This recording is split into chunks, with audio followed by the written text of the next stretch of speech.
السلام عليكم ورحمة الله وبركاته. الحمد لله والصلاة والسلام على رسول الله. أما بعد.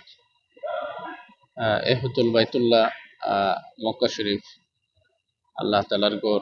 ছাদের উপরে ছাদের উপরের দৃশ্য এটা। ফজরের সালাত আদায় করে এখান থেকে জমজমের পানি পান করে অনেকেই, এবং অনেকে কোরআন তেলাওয়াত করে।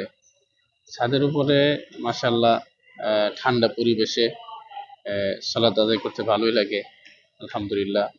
আর ছাদের উপরে ওই যে তাওয়াফ করতেছে যারা, আপনার সালাত আদায় করে নফল তাওয়াফ, বেশিরভাগ তারা ছাদের উপরেই হাইটা করতে হয়, করে অতিরিক্ত তওয়াফ যারা করে।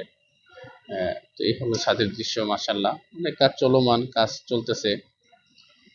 তো আল্লাহ তাআলা সকলকেই আল্লাহ তাআলার ঘরের জিয়ারা করার তৌফিক দান করুক, আল্লাহুম্মা আমিন।